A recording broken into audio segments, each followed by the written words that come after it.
Hello, free enterprise fans, and welcome to the Highway to the Zemus Zone 6 League Tournament.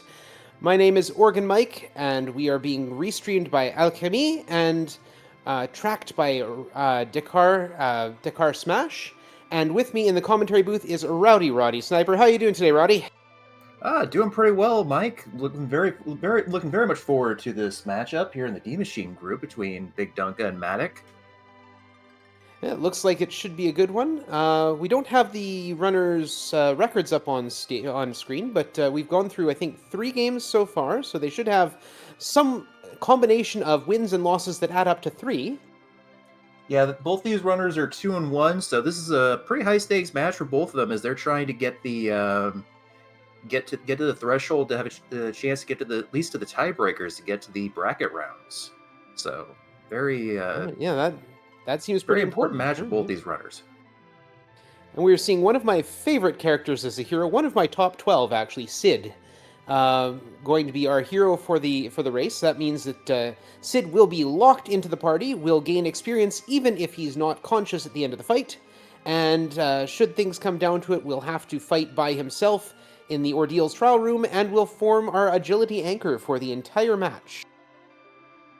Yeah, Sid's a great hero because he's got early offensive options. He's survivable because he starts off at level 20 with a big pile of hit points.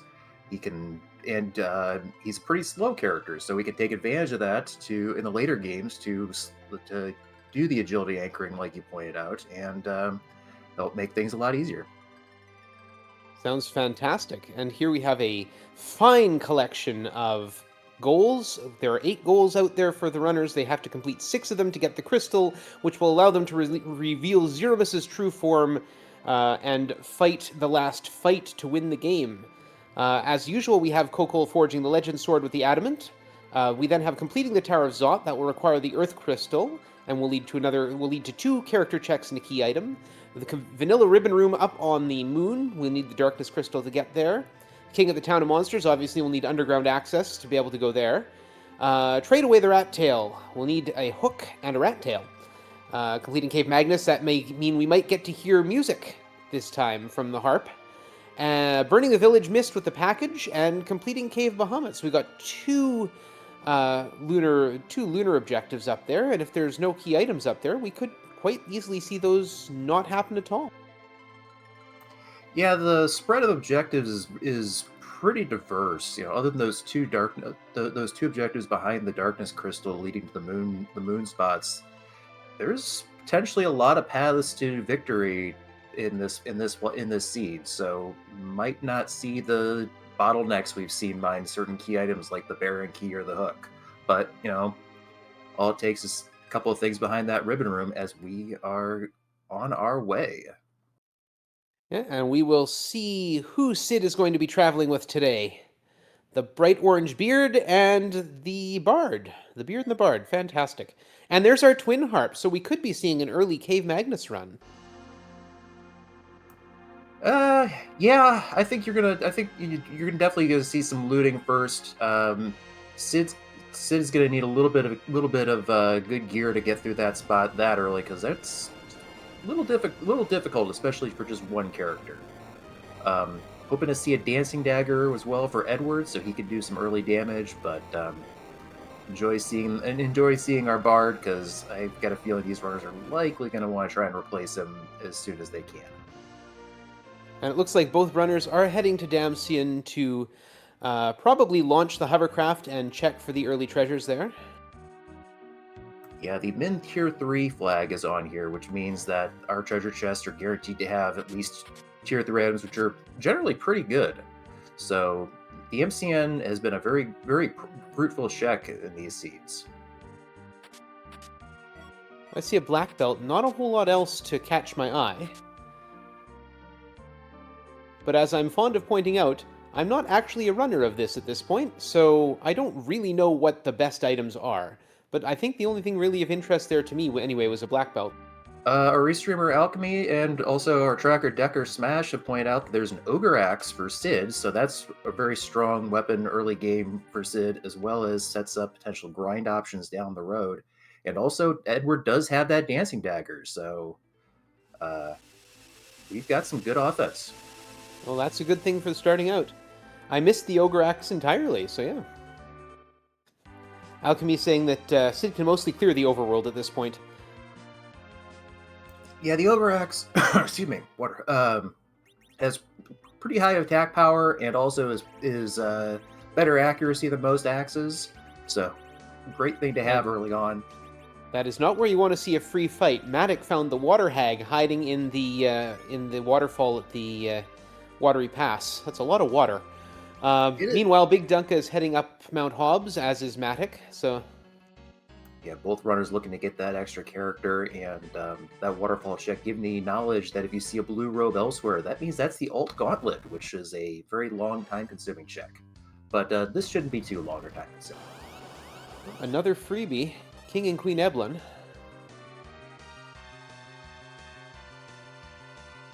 Yeah,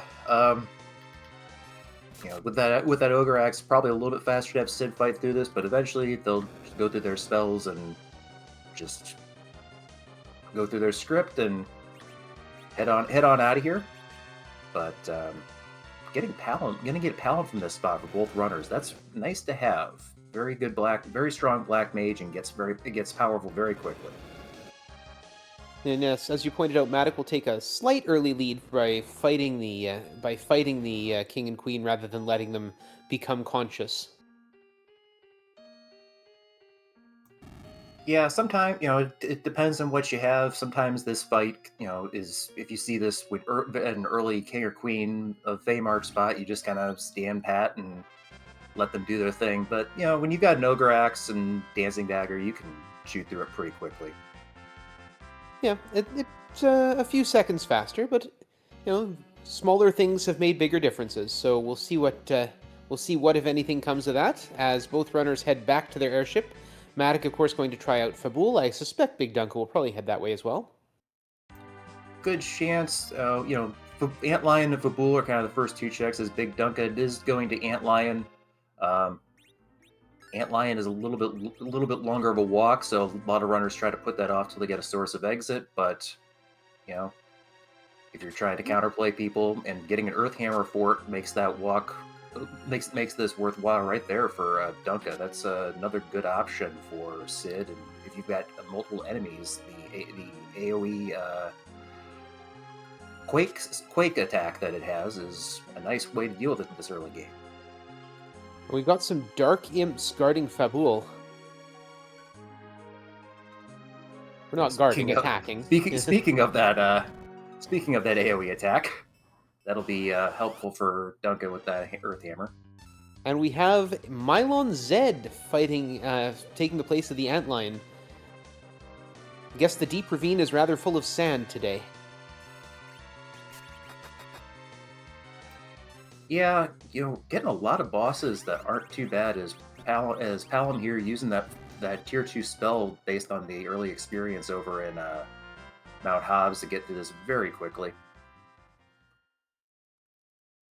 And the Antlion has the package, so there is one of our objectives, and an objective that leads to a character, so it might be worth going to clear that right away. We'll see what Big Dunka does.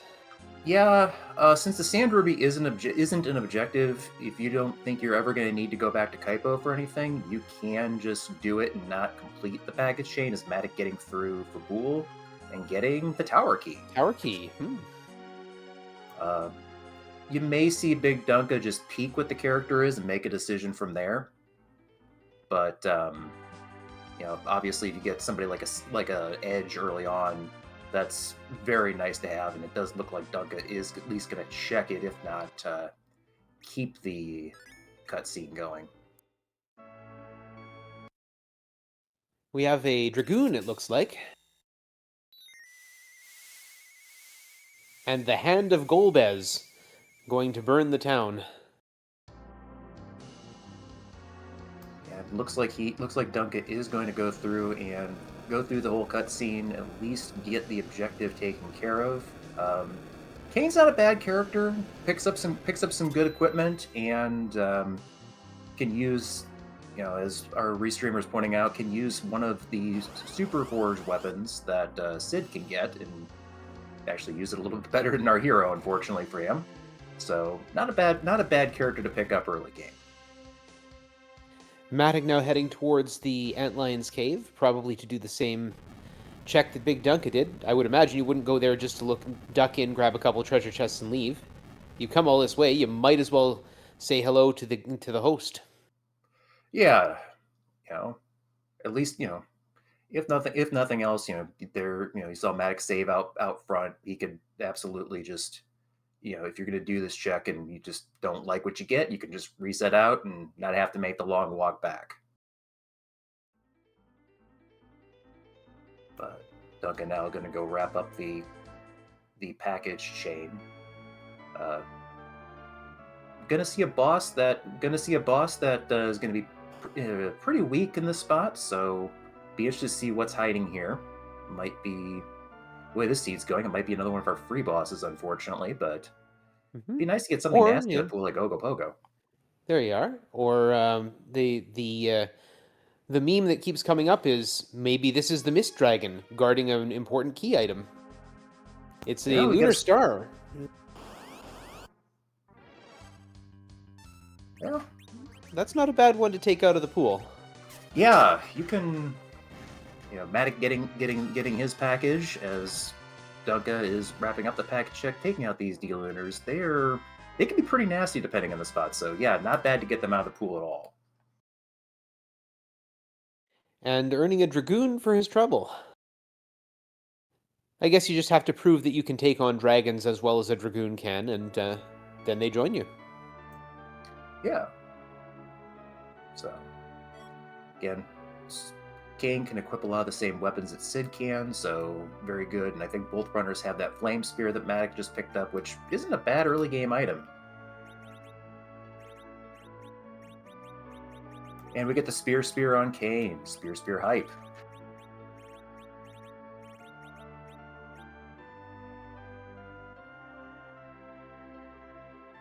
Alchemy pointing out the seed she rolled, not all that bad. Not all that bad yet.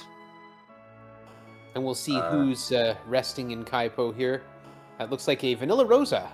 It was, and we've got Rydia in the bar having a chat with a wall. So this is not the worst spot to see Evil Wall, but curious to see what that second spot here at Baroning, because that's usually a pretty scary fight this early.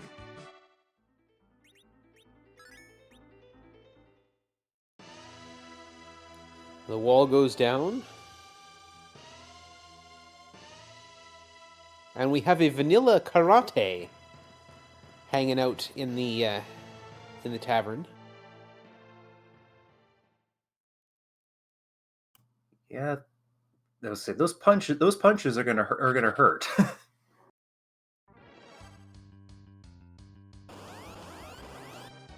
As Dunka on his way to getting the tower key here at Babel should be able to get through these dark imps with this party.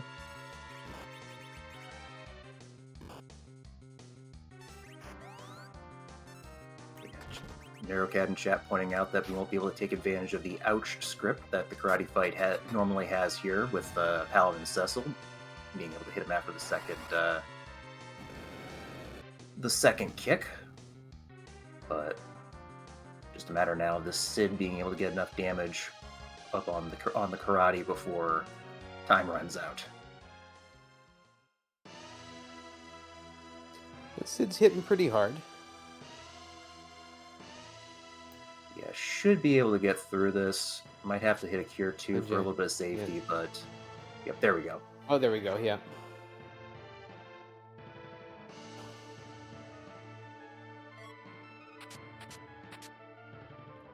Big Dunka looting at Fabul. Okay. We'll just get a tiara and a Kid Rydia.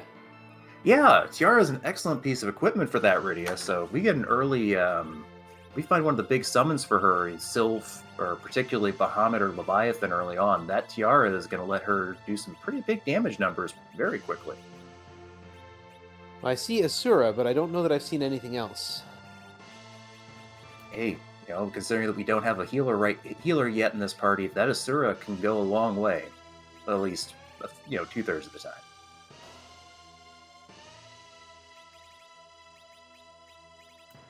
For those unfamiliar, the Asura summon can either roll a full party Cure 3, Cure 4, or Life. So 2 out of 3 ain't bad.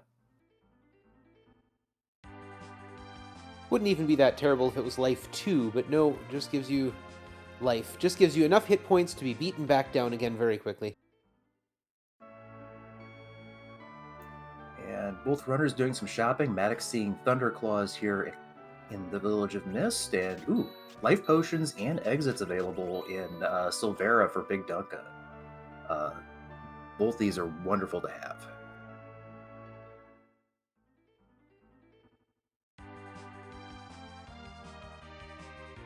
It does look like Matik is going to take that early cane as well. And Big Dunka heading up to Ordeal to see what we might find on the top. Yeah, we're starting to run out of places where our underground access can be to start opening up a little bit more of this map. We do have the twin harp outstanding. Neither runner decided to make an early dive for it just yet. I don't think we've seen the boss in the mist cave either to look for a demist of some sort. But I think that's about it. Yeah. Yeah, at least until we get something else to open it up here on the overworld here in the blue planet. We have a lunar star at Ordeal's 1. And let's see who this is. We've got Plague. Hey, you like seeing Plague here as opposed to the next spot. Back attack Plague is a very nasty boss. So this is a little bit kinder. Big Dunka getting that Star Veil up quickly to make sure the count gets reflected back to Plague. Basically trivializing the fight. Yeah, this will cause Plague to keep resetting the fight, trying to get the count status on that cane. And since this party does have the damage to take care of it, that, like you said, pretty much makes it a very safe fight. Very, very, very good call there. Jay Brunt in chat saying that they appreciate the fading of Harp as of yet. I don't know. I'm going to put my money on Harp having our underground access right now. It's a difficult spot because it only allows you to take it only really takes physical damage. It's got very high magic defense, so Edward's pretty much useless with that dancing dagger. Palom's not going to be doing too much.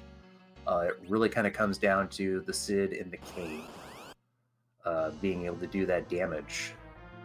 Ooh, my bomb! Hello. That's not the friendliest fight here. No, it's not terrible, but yeah, it's certainly not the best you could hope for. And she is punchy today. Yeah, this spot, usually the Mylon Z spot, so it primarily does have physical damage here initially, and also has surprisingly high magic defense. Is that ice 2 only doing 400 some damage, which gonna slow this down a little bit. But between Cid with the Earth Hammer and Kane hitting with, I believe, the Flame Spear, yeah, just gonna wait out the explosion phase here rather than try to chew through that extra HP the Bomb gets, and take his chances with the bombs. Which, ouch. That Earth Hammer may come in handy, or Thor Rage, yeah.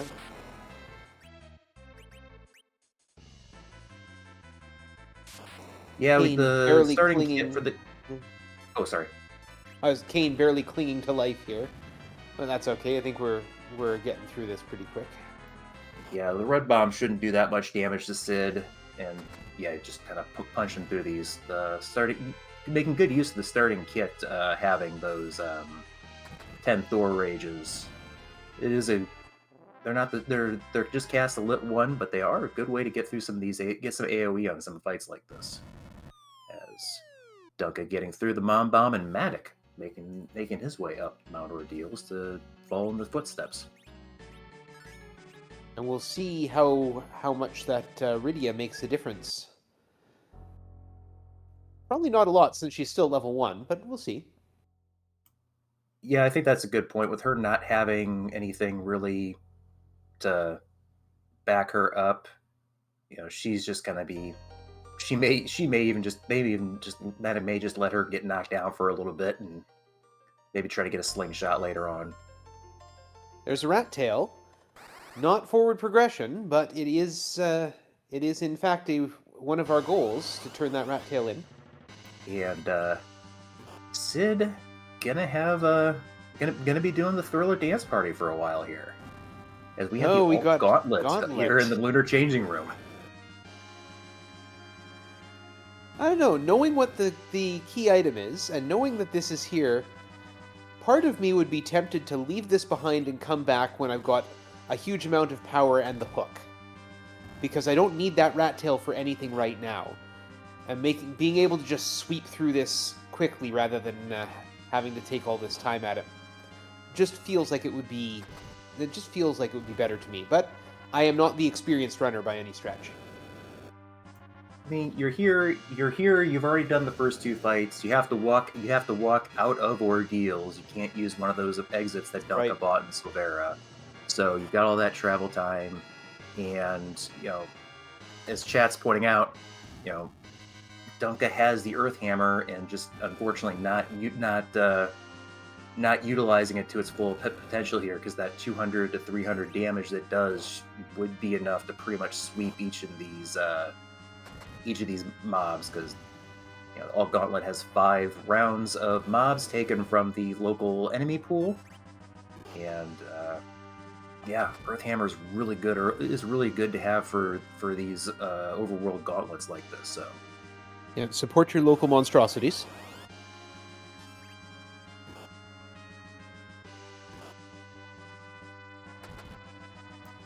Did Sid get healed there before or after the first fight? yes, in the Lunar changing room, you do get a full heal between each of the rounds, because the That's fight nice. itself heals you up before Cecil fights Dark Knight Cecil in the middle of the game. Well, that takes one aspect of my thought out of there. I thought that perhaps it'd be getting dangerously low on health, but that doesn't seem like it'd be an issue at all. Now, unfortunately, even Sid being in the front row here, they found both these runners have found some pretty good defensive gear, so should be able to weather the storm. Yeah, I think based on that Fire 1 doing single-digit damage, I'm pretty sure that Duncan might have found some Dragoon armor that is blocking those elemental attacks. Matik is through Mum Bomb and is going to be finding out the good news here. Yeah, we did see Matik using that Earth Hammer, so maybe able to make up some extra time here by clearing these mobs a little bit faster rather than just hitting them very, very hard with a big fiery hammer. Not to be confused with the fiery hammer, which we hopefully will see later. And yeah, that rat tail is half of an objective, as our tracker is reminding us. So that is, as soon as we find the hook, they can cash that in, get another objective. So we are still looking for that underground access to open up the rest of the map, but we are definitely getting that path to victory very quickly. I'm sure it's at Cave Magnes, so It's, I think, again, barring a D-Mist hiding somewhere, or Cave Magnes is likely at least going to be the path to that underground access. So, sorry, harp faders, we're absolutely doing that. unless you want to play for Zot 1 in a D-Mist, or D-Mist could be in a vanilla spot at the Mist Cave, because we haven't seen that yet. Yeah, it would be it would be an amazing gamble, as Dunka getting through the fight here on Ordeals, walking out with the shiny new rat tail. Also, one of the few times this spot gives experience, so a little bit of extra behind to boost up Sid a little bit there. Wonder how the rat feels about that.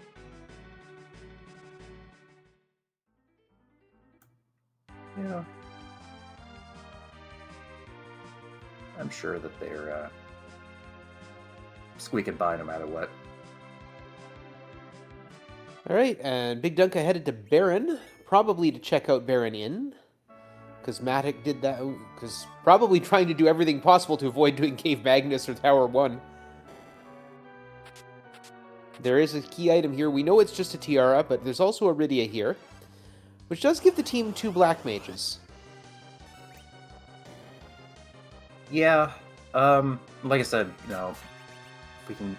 Neither runner has looted any of the higher value spots because this is a T Wildish flag set, which means that loot is rated based on either the risk of monster boxes or just being an out of the way check. So you'll commonly see runners loot places like the Watery Pass or Castle Eblan looking for that better gear. Obviously, Damsian being so loaded in this seed, neither one really needed to hunt for better equipment. But be curious to see if one of those runners starts to look for some of those other higher tier chests. Excuse me, T Pro. Thank you.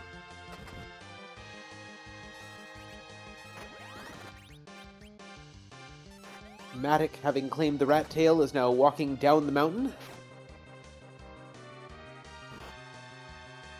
That almost seems like something you would hear about in a philosophy text, or something. I climbed the highest mountain to talk to the great master thereupon, and he gave me the tail of a rat and told me to leave. Pretty sure that was just the Hugh Grant movie in the 90s. I think that's pretty much every Hugh Grant movie. Metaphorically speaking. So, Matik seeing that loaded item shop in Silvera as Dunka gets the Rydia and the Tiara. Immediately using that Asura orb to get that nice healing spell on Rydia. Nice, very nice to have, especially since, again, we've seen a white mage, but we need a Sand Ruby first. So, Matik headed to Toroya. I think just shopping still.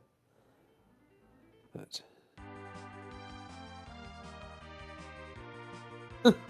Alchemy is saying that I can't just add metaphorically speaking to anything I say and have it make sense. I mean, she's right, metaphorically speaking.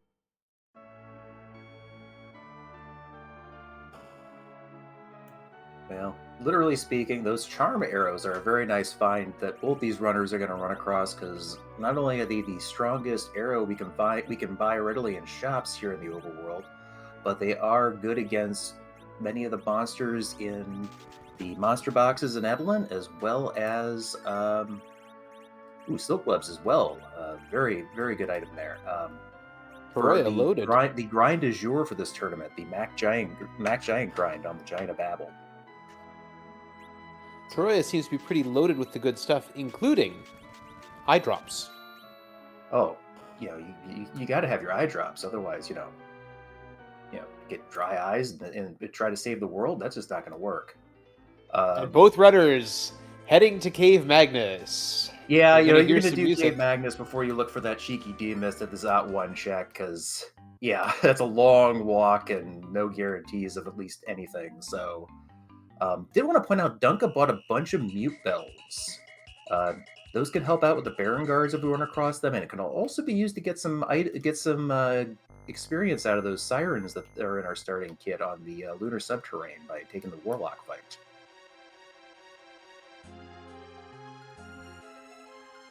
And of course, as we head down here, remind our viewers, or let anyone who does not know that the music that the twin harp will play will be randomized, and they've something like 500 tunes that have been programmed in, randomly selected, and so usually our habit is to get out of the way and let you listen to the fancy music. As a bard myself, I approve, and so when we get into that cutscene, Roddy and I will just be quiet and enjoy the music ourselves. Yeah, it'd be phenomenally rude of us to talk over the hard work of the community here, because they do a wonderful job arranging these harp songs. But first, we gotta sit through a cutscene where the Dark Elf will put the party in peril. don't have anything to really keep the entire party magnetized, so we do have to sit through the whole thing. But there we go. Big Dunka and Matik on their way. And I'm just going to unmute my television and listen to the lovely music that DJ Spoony B is spinning up for us.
All right, and both runners getting through the Twin Harp, going to be rewarded with the Hook.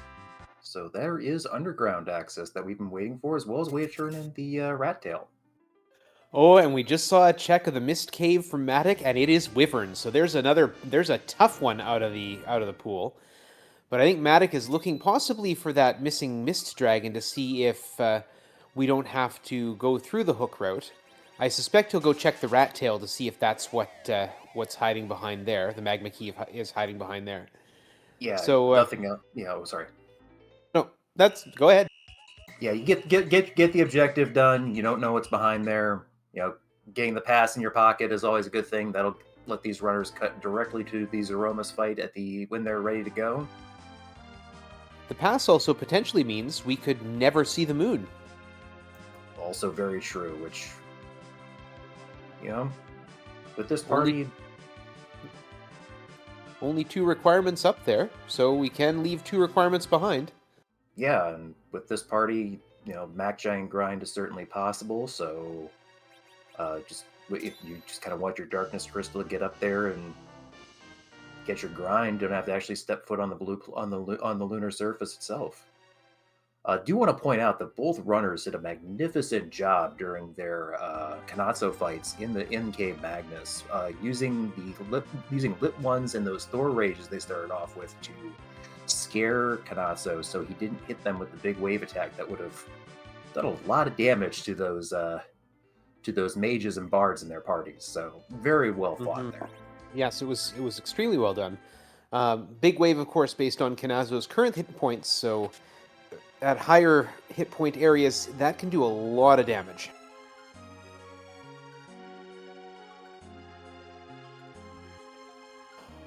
We see both runners headed to Cave Eblan now, checking out the shops. Matik has a beat on Big Dunka, but it's not a big lead. Yeah, it was pointed out while they were doing the twin harp. Matik has caught up very nicely to Big Dunka. Big part of that being how quickly he got through that gauntlet in comparison to Big Dunka. So definitely made up some time there. And I suspect we will be seeing a switch here in character, Yang in for Edward. Good chance. Yang definitely needs a lot of levels to get to the point where he's strong, where he's a much more useful character. But yeah, it's a good investment to make over Edward, unfortunately for him. And also we get the... Go ahead, sorry. After you. No, go ahead. Also, we get the information that Dark Knight Cecil is standing in the Rubicon spot to block the access to the Falcon. Yeah, I think if I remember my Dark Knight Cecil damage calculations, I think they're going to be happier to see him there as opposed to the King and Queen of Eblan spot right beforehand. So that'll make this a little bit kinder, as Matik does make the swap for Yang. I did want to point out that Dunka bought a Sylph Summon, which is pretty heads up, because again, that is another way of healing that party when you don't really have much. I don't think either of these runners saw Cure 2s on the overworld.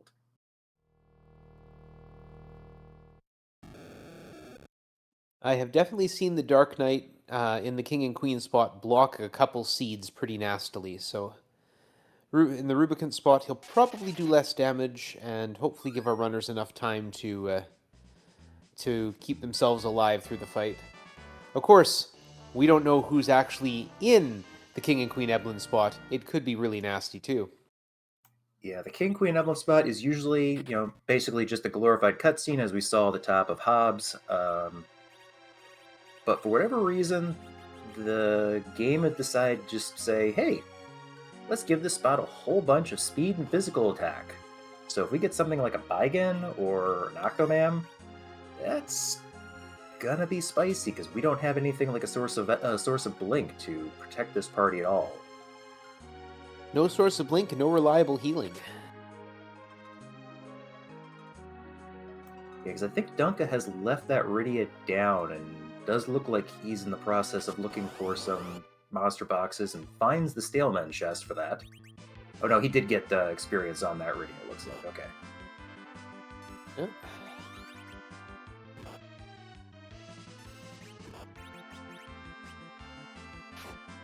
This is not my favorite of the monster boxes to fight, because the Stalemen, if they hit you at the right time, can put a party member to sleep, and they hit hard. Oh no! There's our Mist Dragon. Well, we talked about a cheeky demist at Zot. This is even cheekier. But it will give our runners a check when they get back to the blue planet. Gives them a check when they get back to the overworld, and also, as Alchemy of our restream were pointing out, it only punches 3 times. So while it's going to hit very, very hard and quickly, you've got time to get your party together. Those life potions that both runners bought in Silvera, keep the party going.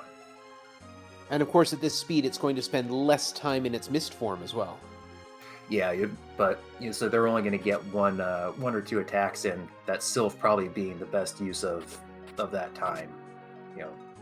But that damage, whoa, almost 1,000 damage on Rydia. Yeah, the Tiara Baron in definitely helping out there, as does look like Big Dunka. Unfortunately, I missed it. Looks like they did wipe to the Staleman chest, which, hey, that's a tough chest, you know. So it's not taking another stab at it, but not taking another stab at it. Yeah, they are a very rude fight indeed.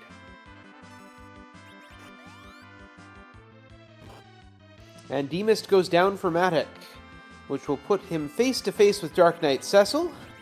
And of course, the Dark Knight will play fair here and will heal the party before challenging them to a fight. Yeah, that definitely, chat pointing out, Sid should have enough HP to make it through this. Yep, yeah, 1,200. Roughly 1,200 should be fine there, especially that one cure too.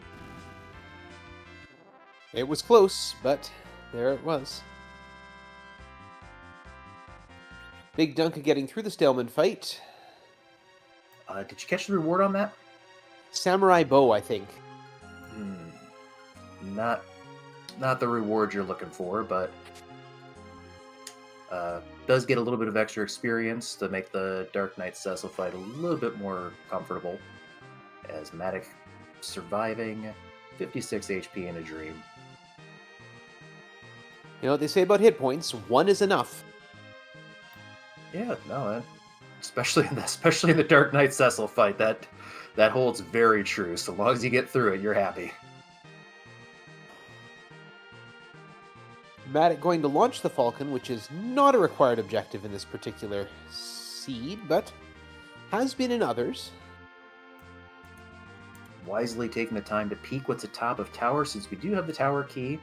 Seeing another Lunar Sparkle there. So the only ones we haven't seen are Ogopogo and Pale Doom, which not necessarily things I would want to fight at the top of tower at this point in the seed, but good one information. One of them certainly easier than the other.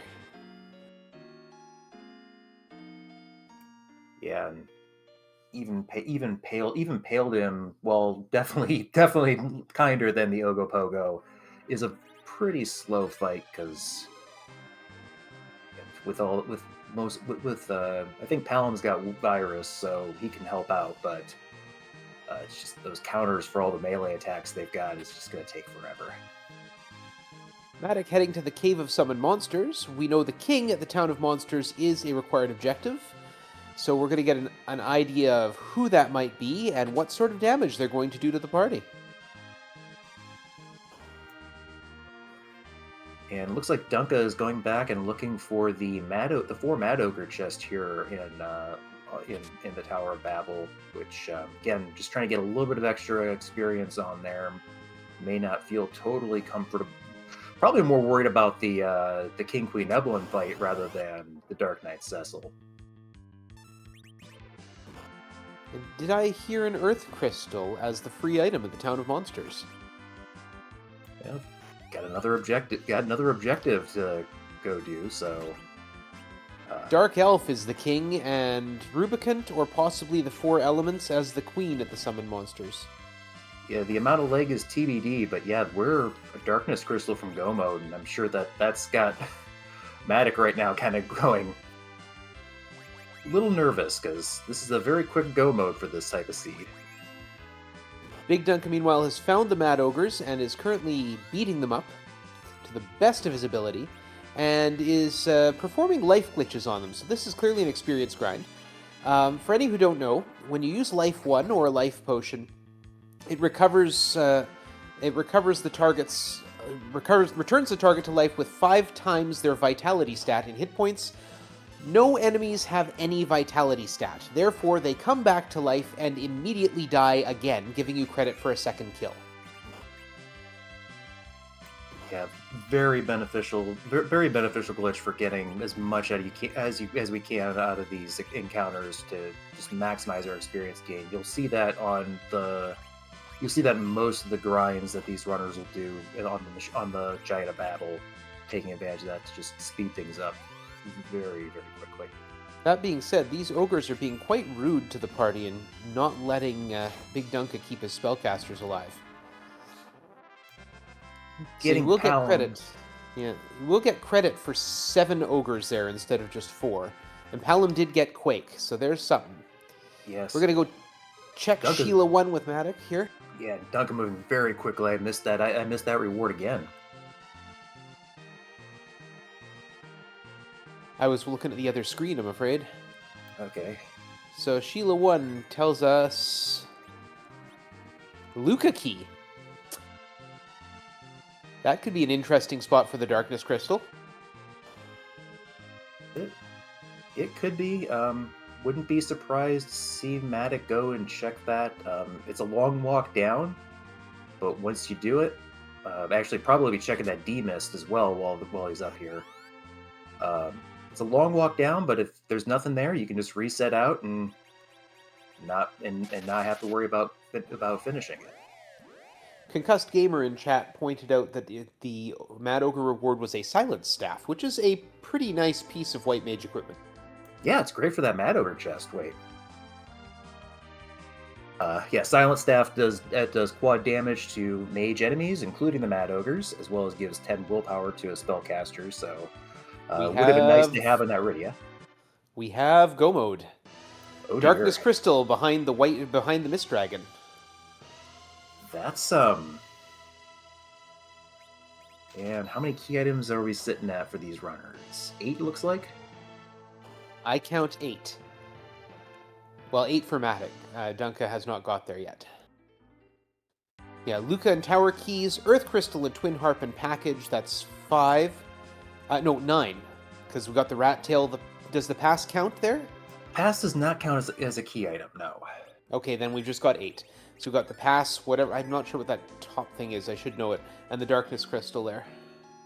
That's the hook. Yeah, that's the hook. That's the hook. So yeah, Hook and Darkness, Earth Crystal, Twin Harp, Package, Tower, and Luca Keys, and the Rat Tail gives us 8 key items, and the reason we're counting is because at 10 key items, the runners will suddenly gain double experience for all their fights. Alchemy asking, that's Go Mode? That is indeed Go Mode. We can complete the Tower of Zot, and we can conquer the Vanilla Ribbon Room and Cave Bahamut. That would make... Go ahead. Or if we run into something we don't like, we can go take care of the king at the Town of Monsters as well. That's true. There's 7 available goals to the runners right now. The 3 they've already completed, and those other 4. So. Big Dunka hunting Mad Ogres in Eblan Castle now. Yeah, this is... I'm not sure if Dunka is overestimating what the Dark Knight Cecil is going to do at that Rubicante spot. Yeah, it's nice to get this extra experience, and if they pull something like an Avenger for that cane or the Dragoon Spear, that's a big help. And got a dupe Rydia on the Lunar Dais for Matik, so not gonna take her. Can't take a dupe character along for the ride, so we may be White Mageless for a little while. We know one is behind the Sand Ruby, but yeah, that's it. The only White Mage we've seen so far. Chad asked, Town of the Hunter in chat asking, is worth doing Zot for the character checks? Absolutely. Yeah, especially because it's a goal, yeah. Get the objective done, potentially get another key item that puts you on the precipice of that 10 key item to make any grinds or experience gains you get faster. And if you can get a Porum or a duplicate Rydia at that spot, your White Mage, your healing is a lot easier than relying on... otherwise, you're relying on Rydia with that Asura. Ooh, Zeus Gauntlets. Very nice to have. That big boost to strength. 2 Zeus Gauntlets. Big boost of strength and resistance to giant enemies, such as the Mac Giant we keep alluding to. Big Dunka getting through 3 Mad Ogres, but only had Kane left on his team. So Sid will still get experience because he's the hero and has got a few levels at this point. So we'll see what Dunka decides to do now after looting Eblan Castle. Yeah. Yeah, that was a pretty good. That was a very solid treasury. Charm Rod is going to be a nice 10 wisdom to either of our black mages as well. So definitely Matic getting rewarded for taking the time to check that out.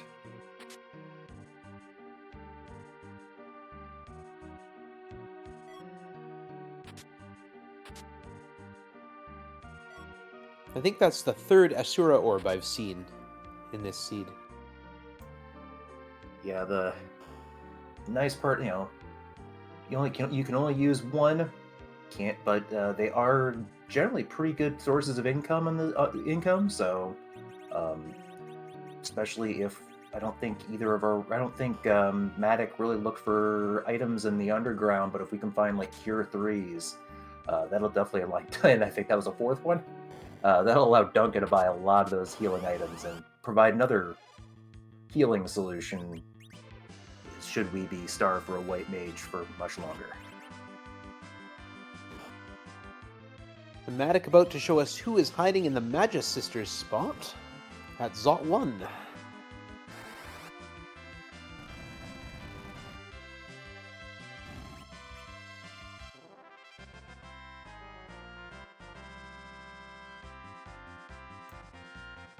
We get Odin.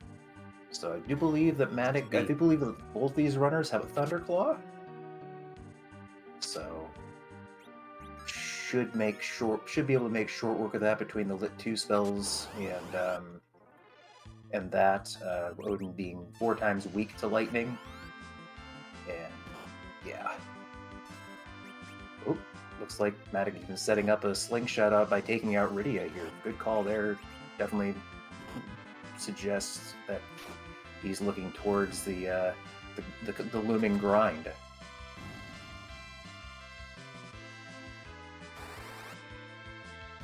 Big Dunka still taking monsters on in Cave Eblan, treasure chests. Sorry, Eblan Castle, not the cave. Getting his Palom some levels.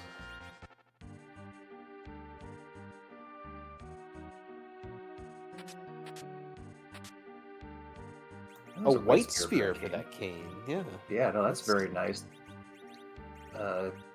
Could one be of a Kane's powerful higher find. DPS or attack power item weapons. We have the other Mylon and friends at the top of the tower, shooting Rydia with a lightning bolt, and Edge as one of our two characters in this character check.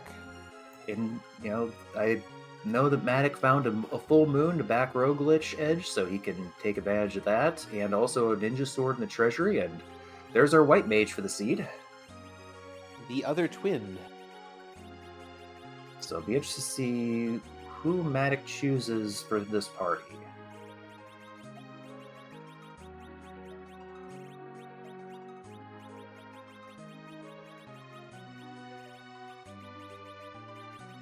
Okay, gonna be swapping out Kane.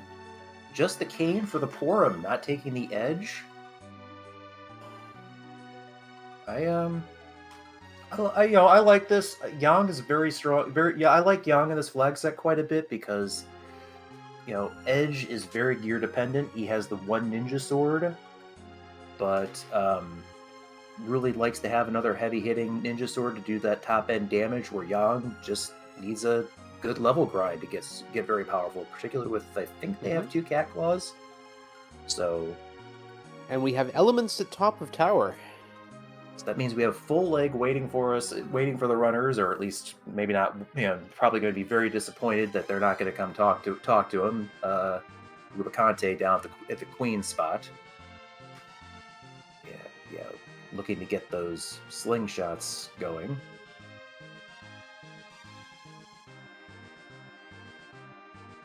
So in free enterprise, if a character is 5 levels below the rest of the party's average, they will get double experience at that next fight.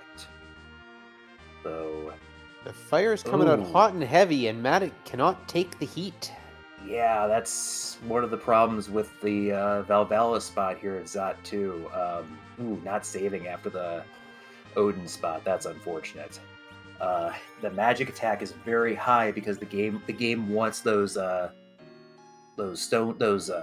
petrify casts to land on the party and the weak casts. So yeah, So this could be a bit of a challenge to claim those two characters up there.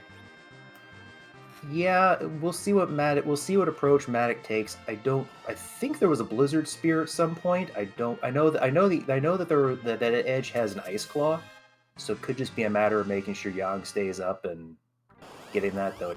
No, that Yang is being set up for that slingshot. So Big Dunka finding Demist at hook 1. So, That, even now, even with those levels, still landing 1,200 point hit on Sid.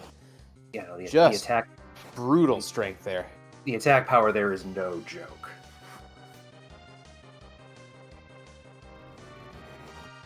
Matik once more through Odin. Yeah, I wouldn't be surprised to see a safety save this time. Yeah, there it is, and hey, I've been there many a time where it's like, nope, well, discretion is the better part of valor. I am certain that I have lost months of my life to failing to save at the right time. Hey, it's, It's just It's the what- natural state of RPG players. it is, as Dunka getting wiped by that D mist, unfortunately, lowering the battle speed, which is a great way to make fights that are going way too fast very manageable. So good call there. Again, that's a great way to give yourself a little more time to act and get a few more actions in before you go to the mist phase. Though just picking on those mages, they're going to do the chunk damage. Throwing out a silk web to slow Demist down a little bit. Yeah, I like this call. Silk webs are 2 casts as slow on an enemy, so I think that second one may have been a safety in case D-Mist, punched that Did Yang that. first. So will Oh, not go beyond 2 stacks of slow, unfortunately, but definitely will. Understand hedging your bets on that one. Oh, for sure. Matik taking a second run at the elements. We'll see how this one goes. Okay, and yeah, Matik isn't slinging the Yang. He did get experience on him with that Odin fight. So, and here we go. Yeah, this is a good way through this element spot. By putting a veil up on Sid, he's going to be reflecting fire twos from Palom onto Mylon Z, and takes it out very quickly Just because one, that way the script will not cycle through the elements because the moving through the elements is a counter. So very quickly, just taking out the spot. Nice heads up play. Big Dunk is still dealing with this Mist Dragon. This very punchy Mist Dragon. Yeah, not really getting the luck that Matik was getting as far as, not having those casters go down, but seems to be content to let Sid and Kane do the damage here, which hopefully will be... They're strong enough. They should be doing some good work, though. Unfortunately, I don't know if he's got that white spear still on Kane. That ends up being a bit of a liability in this fight, as Matik does get another objective on the board. And just a full moon boomerang for his troubles from Zokt. Here's something for that edge you took, right? Makes Right? sense. Yeah. Let's see what we're going to the underground to see. Oh, we're going to get a siren to be doing an egg grind. Yep, the starting kit comes with sirens, which will summon the rarest enemy encounter in a zone, which in that particular peninsula is an egg.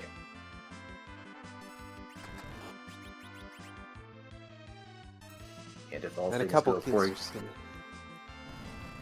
couple if all kids things being go knocked according- down to make the slingshot happen. Yep. Your turn.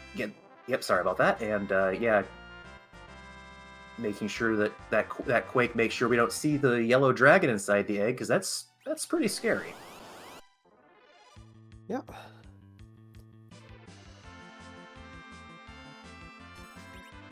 And everybody's favorite, the surprise egg from behind. We find a few of those every Easter, just suddenly egg.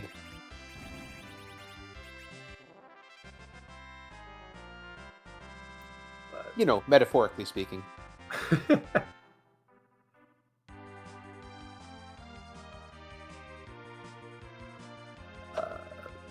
Dunka getting through the D-Mist. So now going to do a safety save and then go take on that Dark Knight Cecil, which with the Sid having 1500 HP should be clear with a much more comfortable margin of error there. Might even be able to use a life potion. Yeah. Might maybe use a life potion to get one of those characters up as well, yeah. Matik is setting up for a Mac Giant grind, it looks like.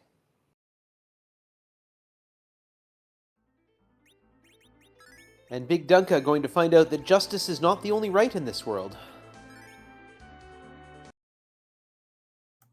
As opposed to taking a left at Albuquerque. A left at Albuquerque, also not the only right in this world.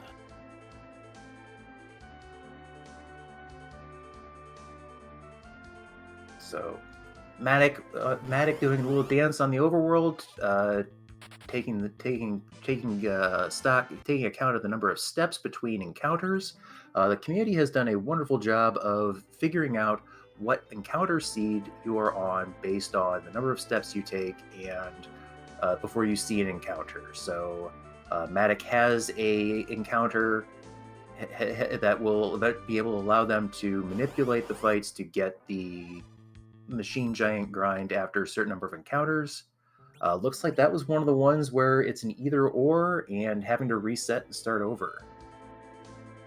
And Big Dunka, meanwhile, is through Dark Knight Cecil and headed in to launch the Falcon. So we'll likely be checking the Fey March relatively quickly. Might stop off at Dwarf Castle first. That sparkle on top may scare him away from doing the tower, which we know is pretty good unless there just happens to be both halves of the forge in there.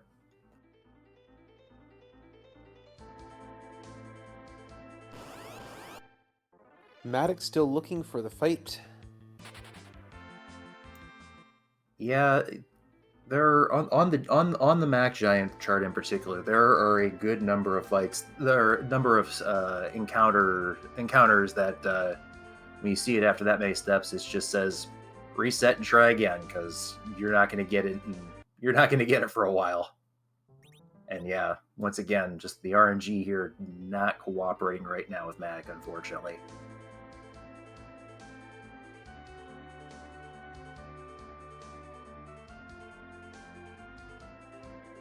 Big Dunka and the Fey March, heading down to the land of the summoned monsters, and we'll find the darkness crystal where we'd normally find the rat tail.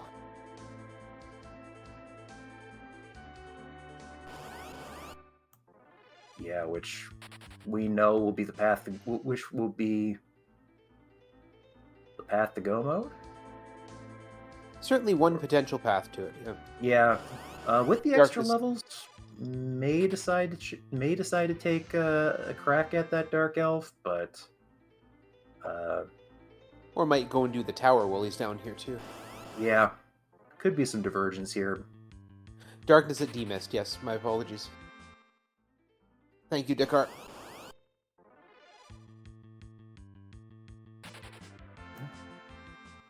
Looks like Matic has a seed that's amenable, as he's burning through some additional encounters here, so should be seeing him turn off those encounters and head up to the Giant of Babel very shortly, as Dunka deciding, that Dark Elf is a problem for future Dunka.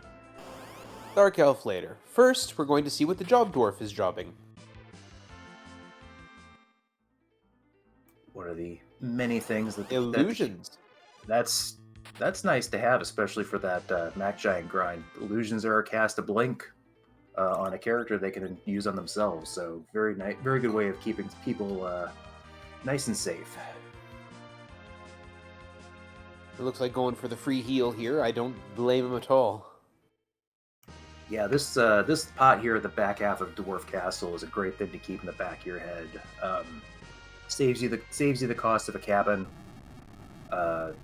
Quick heal. It doesn't look like Dunka is going to be doing Dwarf Castle first, so we'll see if that does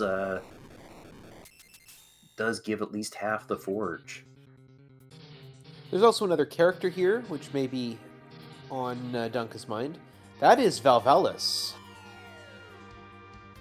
That good thing that Dunka sat through that package cutscene, because that Kane will be able to jump and knock Valvalis out of the tornado form, and that way taking away all the evasion modifiers she gets in that state.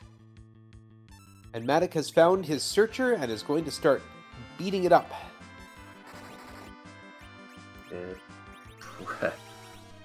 Probably shouldn't use the Thunderclaw on the Searcher, because that also, like the Mac Giant, that is also 3-4 times weak to that Thunderclaw. So you want to keep that Searcher nice and safe for the grind, because that way you can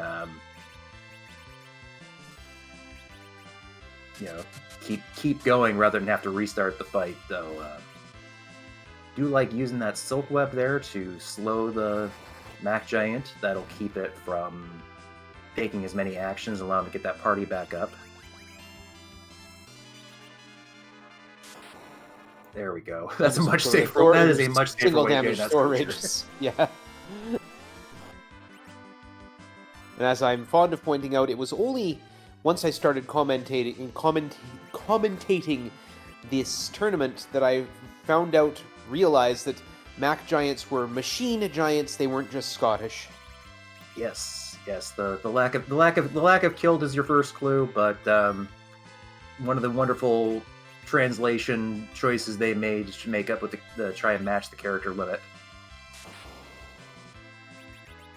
Kane, even though Kane missed, still taking Valvalis out of that spin state on Big Dunka's side, as Quake does some work.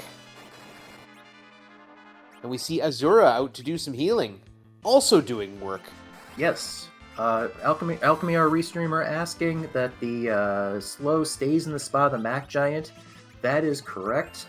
The Mac Giant is technically dead when the fight starts, and the Searcher, when it summons them, brings it back. So any sort of longer-term status effects like slow will stay on that spot as it goes. It's the same Mac Giant coming back every time. So those 2 stacks of slow will stay on him. So definitely a good value there as far as that Silk Web. Hanzaruan suggesting that the tartan is clearly on the inside of the Mac Giant. And it's true, that's we all wear our kilts in our hearts around here. Well, as long as it doesn't try to give the party any haggis, but I digress. I think it's more likely to make haggis of them. Big Dunka is through Valvalis, and we'll see who is at Golbez's spot. That is replacement Mylon and friends. Yep, that is the Mylon friends that zapped Riddy earlier, and we get Cecil. And bye, Rydia. Dumping Rydia just before she grows up. I didn't see any powerful summons on that list, though. Yeah, given the healing situation, Dunka hasn't seen the Porum atop of Zot yet, so I would have actually been inclined to keep her myself over maybe that Kane. But that was quick. This could get spicy here. The ghasts then get unleashed, don't they? They just start. Yeah, they go berserk, and there's not a lot of attack power at this spot because Golbez isn't the strongest fight, but it could make it a little bit spicier than Dunka would like it. As you saw you saw that hit for 900 there on Cecil. Yow! But Cecil doing his job, taking the hit for Palom, using the auto cover ability, and Palom finishing the fight. So Palom getting warp.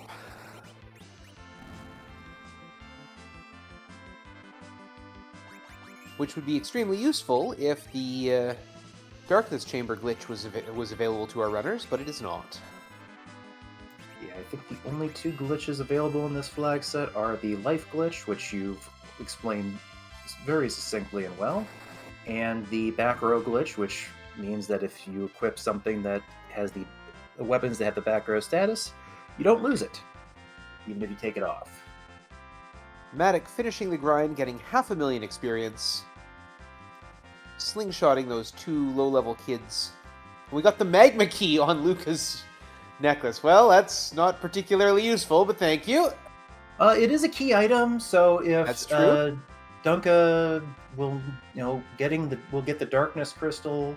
Doesn't get a key item off of that Zot check if he goes and does that, but could save a little bit of time in the grind by not having to do as many. But Matik is through that grind, like you said. I did see nuke on those spellcasters, so yeah, Matik is going to be ready to go take care of Cave Bahamut and the Ribbon Room with that.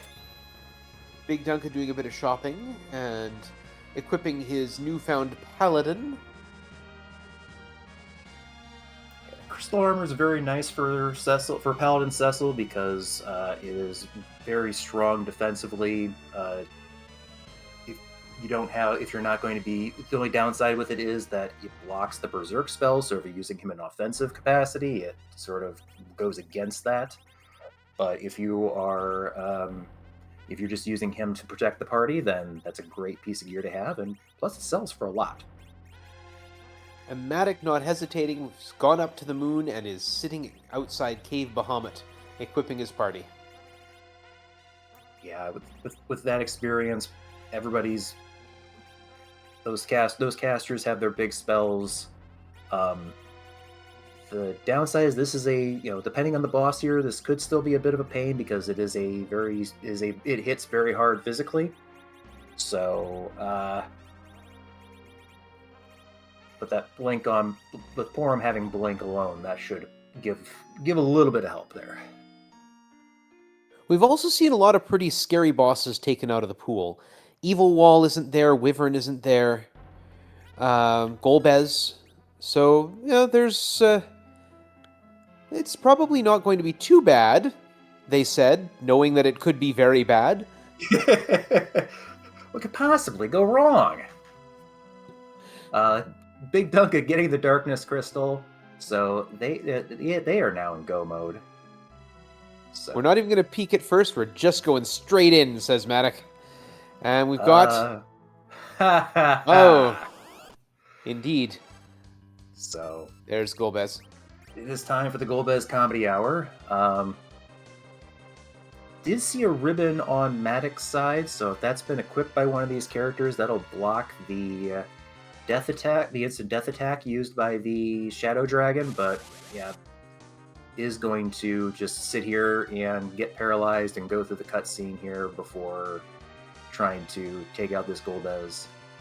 One strategy you can do is reset out once you see Golbez and set up a status effect and take advantage of the fact that the game can't apply two statuses, or at least not, or it has a status priority, excuse me.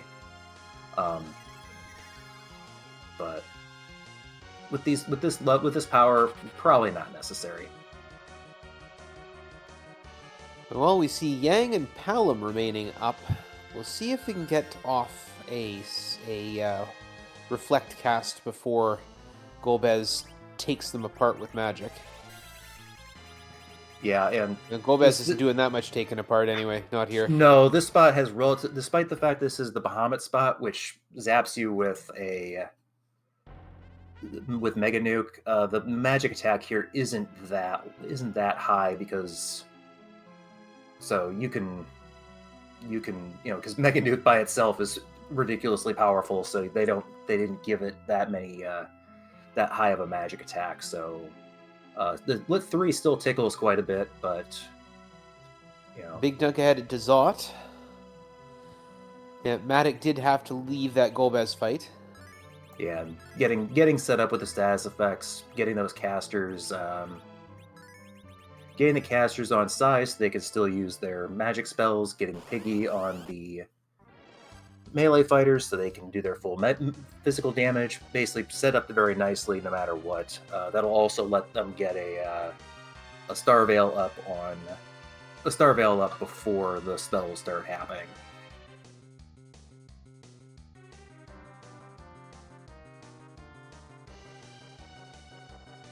Big Duck are going to rush up here and see who was in one again. Oh, we'll find out in a second. Odin's at one. Yep, and elements at the top. Yep, that is correct. Our tracker Decker smashed, pointing out the fact that Golbez is a slow fight because of this whole cutscene here that you have to deal with, and it is pretty annoying. This is a fight. You do have two options. You know that Dark Elf is waiting for you in the king spot. That should be pretty doable at this point, especially since you have weak and can take advantage of the fact that the second form of the Dark Elf it has no resistance to it. So it is perfectly feasible to just go do the Ribbon Room and go back and take advantage of the pass and clean up the King of Monsters spot. And this time Matik gets the walls up to keep Golbez from doing any harm. Big Dunka just tearing right through that Odin. Yeah, Odin Dunka getting the advantage of the extra experience from doing the Eblan monster chest and Dwarf Castle. Has a little bit more backing, plus just a beefier party in general. Definitely looking to go for more of a melee-based attack rather than a magic-based attack like Matik is. So it'll be interesting to see what Big Dunka chooses to do with these two characters. Because it's Palom and Edge, and he doesn't have a white mage, but he does have a lot of physical attack right now, and we do have some equipment for that Edge. So, and pops up at level 25 as it is, so it's not too far out of line with the party. Yeah, Duncan did do the treasury. Believe kept that ninja sword, and taking Edge over the Palom, and taking Porum over the Cane. So yeah, I'm a little surprised given the white spear and the Zeus gauntlets and things like that. We've got the other full moon behind Golbez at Bahamut spots. So right now that Edge looking better and better, I guess. Yeah, you're. In case you accidentally threw away, must have grabbed a Masamune from one of those Eblan chests. So yeah, definitely making that Edge a lot nicer of a pickup. But yeah, no, gonna be passing on the Ribbon Room in exchange for the Dark Elf at the King spot. I can see this, avoiding the long walk down the Lunar subterranean. Yeah, it makes a certain amount of sense. Mind you, it's also a long walk down the Fey March. Maybe not quite as long, but... it's one of those things where, not having timed it out myself, probably is a little bit faster just to take this as opposed to the many floors of the Lunar subterranean. But with it being the 6th objective, you could just continue the walk straight down to Zeromus. Yeah, but generally, the pass is faster, even if you are on the lower part of the Lunar subterranean as it is, especially if things happen and you wipe. That way, you're just right there and don't have to do that walk again. So, I like this. Saves the travel time. Travel time is non-value added time. So, Big Dunka getting taken apart by that Rubicon, much like Matik had been at the top of tower. That Elements fight can be nasty there.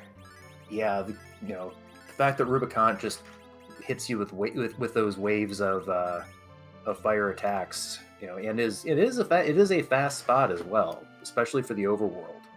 So, like I said, I really liked Matik's approach the second time of reflecting that Fire 2 onto the Mylon and just not having to worry about any sort of anything else. We don't need to put up with this if we don't have to, so why? Matik taking on the Dark Elf in the King of Monsters spot. And that triple cast just not doing anything. Yeah, the weeks will still be a problem, just because it does leave a character susceptible to even the pretty benign magic attacks. But yeah, just quick using Sid as a chemist and curing up, that'll be enough to protect Horum for the first phase. I'm sort of curious about the connection between Whisper and turning someone into a pig.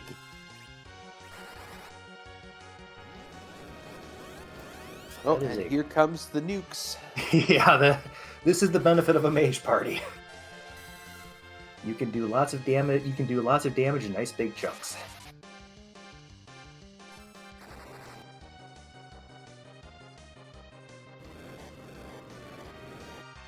It's a good question, Concussed Gamer. I guess we'll see. Oh, yeah. Will the fight make Dunka change his mind over party composition? Apparently so. We've lost Cecil. Interesting call.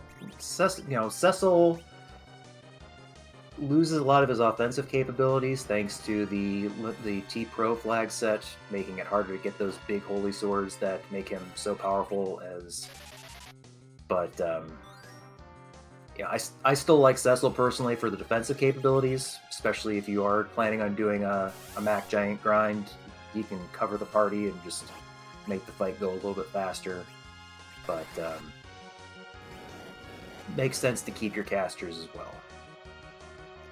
And Matik, as you pointed out, using weak on that Dark Dragon, and then just taking it out in one little hit afterwards. Yeah, that's one of the very nice things about that Dark Elf fight is that for whatever reason it loses the boss bit. I think it's only resistant to stone and instant death, but everything else you can hit it with. Stop works particularly well in that fight, as well as has been pointed out by chat as well. And Edge going to dart that white spear. Still having to deal with Rubicant.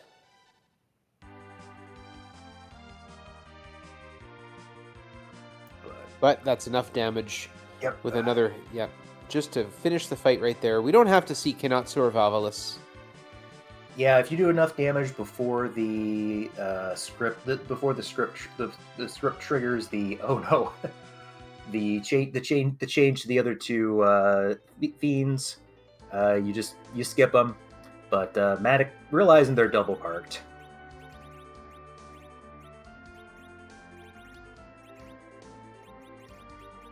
And going to just head straight down for Zeromus. Equipping up. Now the one downside of a mage heavy party is that it is low on hit points, so it might be troublesome with some of those big attacks that Zeromus does.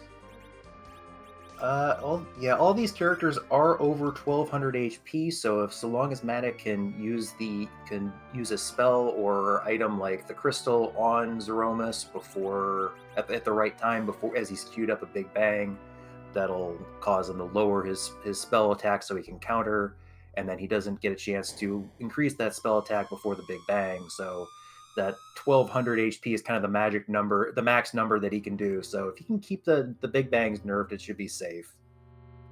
And I'm seeing a question in chat, just a Z and a question mark, in fact.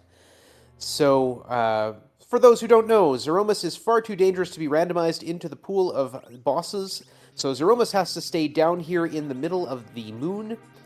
But instead of randomizing where Zeromus is, we can randomize who Zeromus is with a collection of sprites. Again, I think it's about 600 different sprites available to us that have been randomized into the seed. We get to find out, instead of the standard Zeromus, whose butt are we going to kick on this lovely sunny afternoon? Is it cute? Is it scary? Will we have to carve one to kick it first? We will have to use that crystal, though, or we're just going to have this great big ball of hair in front of us. It's like one of the old, one of the old Koosh toys. Yeah, the more I see this version of Zeromus, the less scary it gets. So, and we've got Rydia with the crystal. Favorite question.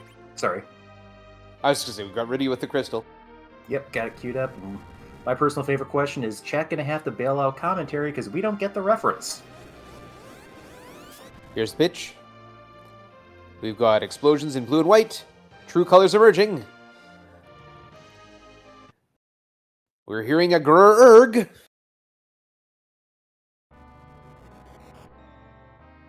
And we have a weird-looking snake thing, Zolimus. I imagine that's the Midgar Zolom from Final Fantasy VII? I will have to take your word on that one, yeah. But chat is confirming that you are 100% correct. I think this is the first one I've actually known.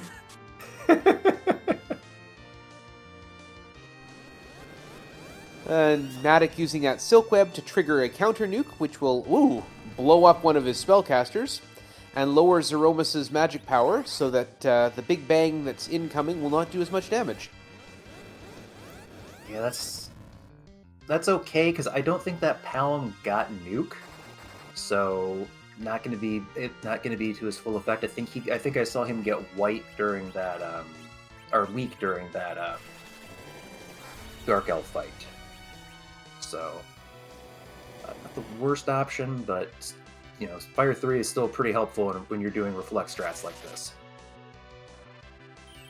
Big Dunka just launching the whale. And Zolimus taking a white right to the neck. It's all neck. I don't know what else he'd be taking it to. Yeah, it's got that little spire on the tail there. But using reflect here, making sure that trying to avoid the script similar to the Elements fight. Zeromus will cheat and refill his health after a certain point. Yang is chipping in a little bit with those punches, so may end up triggering that script to refill. But these, hoping to avoid that and just take out on the first batch of HP. Well, when your maximum number size is somewhere in the 65,000 range, you can't have a boss with 100,000 hit points. One of the many creative decisions that the Final Fantasy IV development team made to try and do what they wanted to do, which is rather clever. The tricks we had to pull back then to try and get things working the way we wanted them to. I don't think Quorum is going to survive this Big Bang, and Rydia might not as well.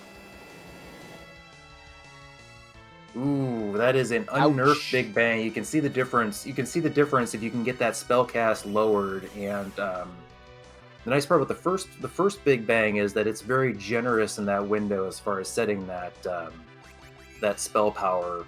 If you just get that initial Silk Web, that'll lower it for the entire... You don't have to worry about the timing there, but after the fact, that gets a little bit scarier. Big Dunka, meanwhile, trying to set up a Mac Giant grind.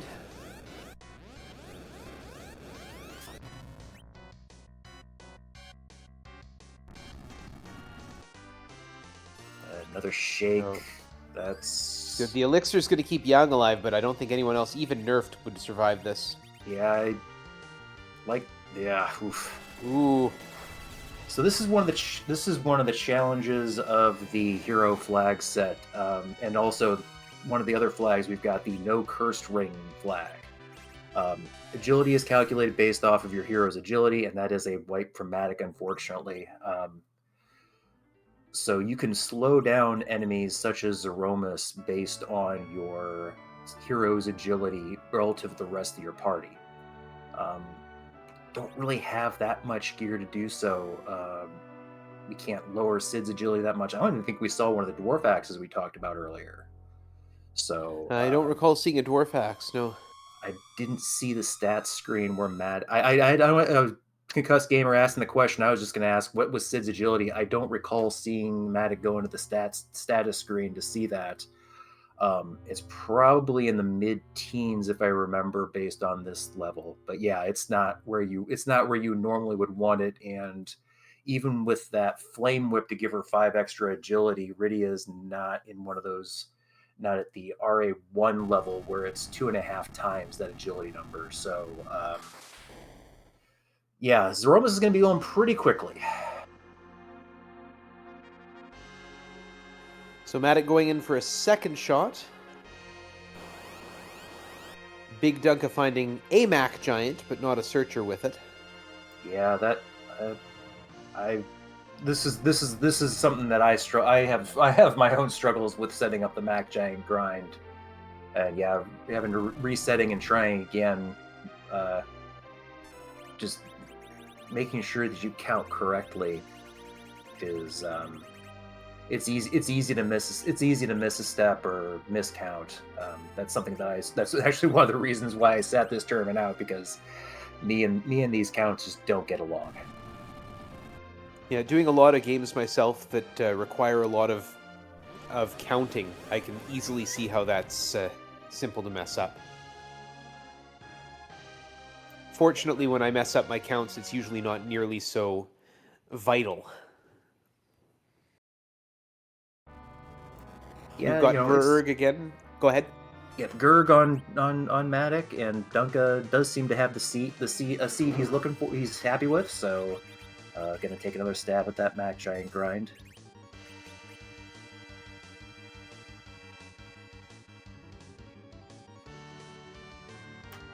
I was going to say we have the Luca key, but Dunka does not have the Luca key because he didn't check Sheila 1. Yeah, I mean, makes sense with the finding he's in go mode. Just go. Especially since it would have been one thing if he was at 9 key items. I could have seen him going and checking it just on the off chance that he gets a key item there to make that grind faster. But with needing 2, it's not worth it. No, my thought process went Luca key means that there's an alternative grind available on the trapdoors. But this one will be faster.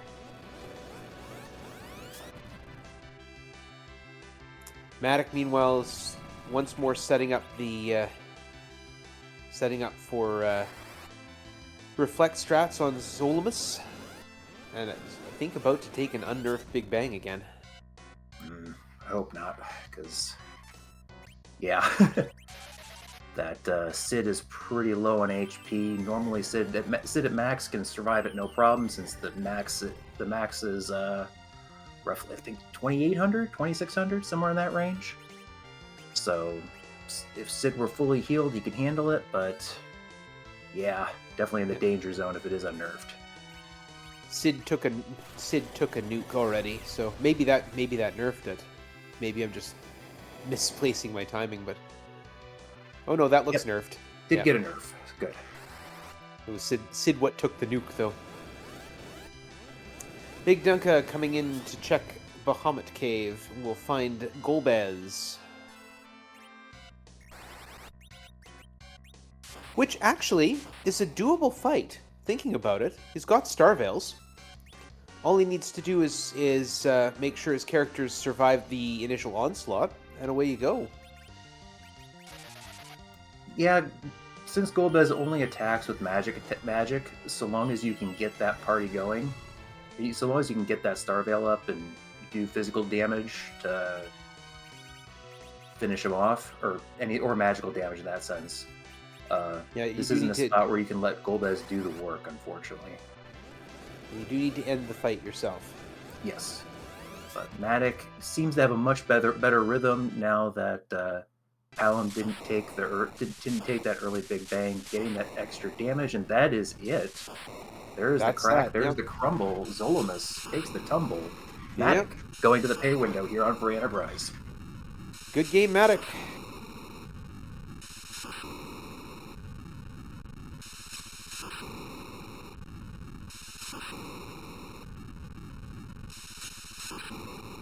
We're we're not sure what's happened with Big Dunka. We seem to have lost the stream there.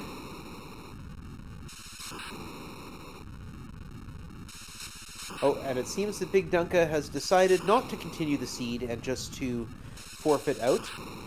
Given the frustration that this seed could present, I can definitely understand that decision. So, unfortunate, but good game too, Big Dunka. Good effort. Yeah, GG to Big Dunka. Considering that he still had to finish the hadn't done the grind and still had to finish the objectives. I can understand just calling it and regrouping and getting ready for next week. Yeah. There's always another game. And I hear a noise in my ear that suggests that Matik may be with us. Hello, hello. Matik, GG. Well done, good game. Thank you. GG as well to Big Dunka. So, when you saw that darkness crystal on D-Mist, how much panic was there? Well, not too. I mean, I knew that darkness crystal right there was go mode access, and I had the earth crystal, so I had 7 objectives open to me. The problem was, 3 fighters and 2 black mages. I really wanted a white mage. It could be done with with what I had, but I wasn't too comfortable with that.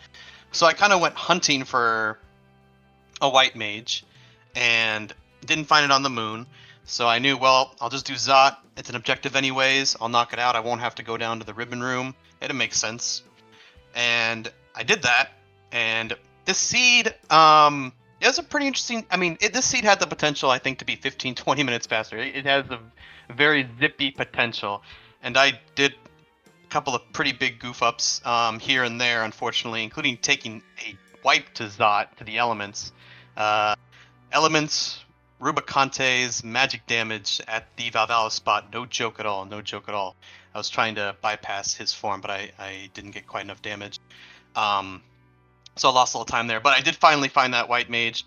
Was able to get the Machin grind. Took forever to find the step manip for it. Got it done. Went to Moon, went to Cave Value. At that point I was 4 of 6, I believe, so went to Cave Value. Made a silly mistake there, but did Golbez eventually. And then did King of Fame March, and then did Zemus.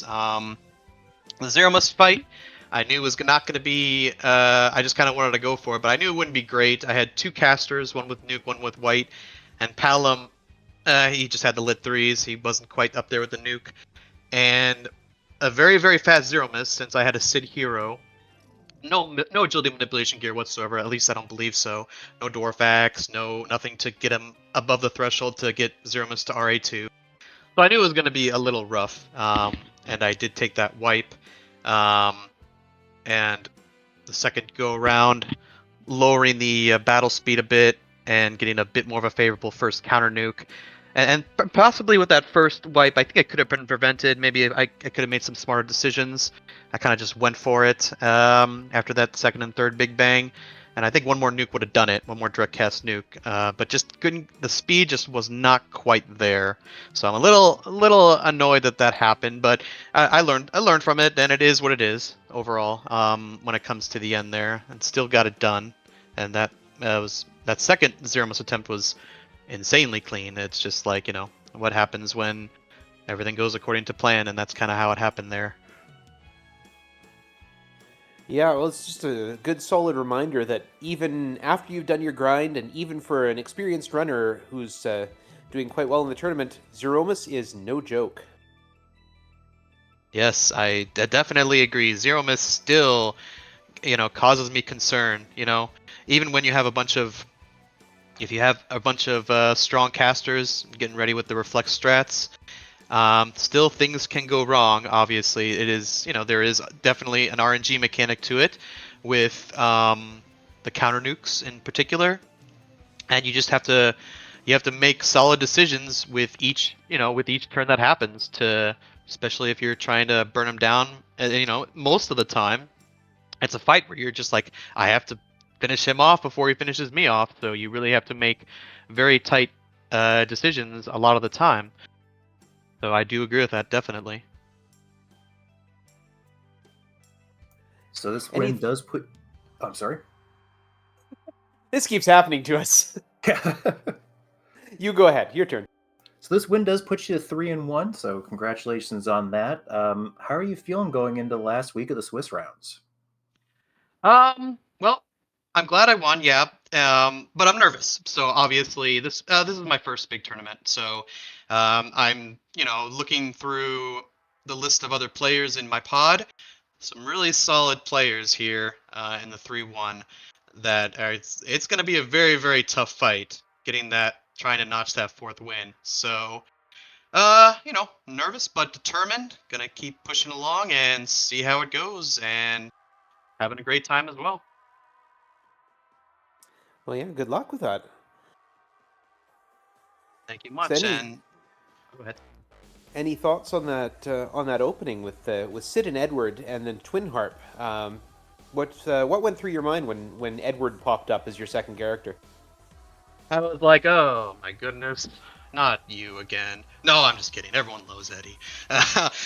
But he started off with a dancing dagger, which was very convenient because that's typically one of his. That's one of his strongest early game weapons, unless you happen to spike a very early spoon. But then doing some very early looting, I already found an ogre axe for Sid and some offensive gear, and so kind of just didn't even do much looting. Really, just got off running. Got an early Palom, which can be nice because he learned some really strong spells. Obviously, having to do the full overworld. Seeing that gauntlet at the mirror room, a little trolly. Yeah, but luckily I did spike an earth hammer from somewhere, so I was able to quake them typically. So it didn't take too long, and it was close to required. It had the rat tail, which was an objective anyways. So overall, the overworld was pretty clean. Obviously, of course, doing that full overworld, getting that hook route. The hook route wasn't too big of a deal. Having that Pain Man on the Rubicante spot. Actually, I was a little overconfident there. I'd taken that Pain Man fight without even saving after the first fight. I believe Sid survived with 40 health or something like that. I underestimated the dark wave damage ever so slightly in that spot. Still got through it, but I think I was a little bit lucky with the RNG there because I didn't have time to get a cure 2 off. Everyone is so slow in that party, most of them, and my young one was like level 1 or something silly. But yeah, once I got through that, just doing the motions after I, getting underground. Just as soon as I was underground, I was already 3 objectives in, and I knew Darkness Crystal's go mode, and so it just was hunting for key items, and then that was basically that. Yeah, well, it certainly seemed to work out nicely for you. You had other than that big long search for the right seed for your giant grind and an unfortunate wipe to Zeromus, you seem to have a pretty smooth run through that. Yeah, I took a couple wipes here and there, but I'm overall pleased. Like I said, it could have been faster, and yeah, finding that like grind fight. Sometimes you just hit it, and sometimes you spend an extra couple minutes trying to find it. That's just how it goes. And I think, was it my 5th attempt or something? Finally, I got one and said 6 encounters until you get the right fight. Okay, whatever. I'll just do it. I'm sick of this. And so yeah, I finally got it done. But yeah, like I said, I'll have to go back and watch this. GG to Big Dunka. Thanks to you both, Organ Mike, Rowdy, for commentating, and I believe Dekar is in the background as well, handling things, along with Alchemy. Yeah. So thanks so much to you as well. Well, we wouldn't have anything to restream if it weren't for the runners, so thank you for giving us a show. Yeah, GG, very well handled. Very good job handling that seed. Alrighty. Have a good one. All the best. Thank you very much, Matt. And I think that's about it from us. Any last words, Roddy? Well, I think that we would be remiss if we didn't thank our restreamer Alchemy for making sure everything worked properly so we could just sit here and talk nice and comfortably for an hour and a half. And thank Decker Smash for pushing all the buttons. Absolutely. And there's a reminder that there is another race on RPG Limit Break this evening at 8 o'clock. I assume that's 8 o'clock Eastern between Wreck-It 89 and Falgren. and a race that just started an hour ago that you can watch by joining the Free Enterprise Discord, I believe. And yes, thank you, Alchemy, for dropping that link to the Discord and chat. Great place to not only hang out and watch some of these non-restreamed races and chat about them, but also to learn about the game. There's there's a number of wonderful resources available for you there to just take advantage of the wealth of knowledge that this community has mined as far as everything about Final Fantasy IV that you can think of and how it pertains to the randomizer. So definitely, if you're interested in learning how to run the game, sign up for the Discord and join us. For sure, I highly recommend it. I'm a part of it myself. We can also always use more volunteers to help doing commentary or restreaming if that's something that interests you, and more racers. We don't have anything, as I said, we don't have anything to show you if no one's running, so we'd be happy to see you there. So I think that just about does it for us, Oregon Mike. I think so, Roddy. So on behalf of my co-commentator, Rowdy Sniper, and myself, Organ Mike, we will see you again soon. Have yourself a great day, and hopefully we'll see you all at RPG Limit Break, an RPG Limit Break stream tonight.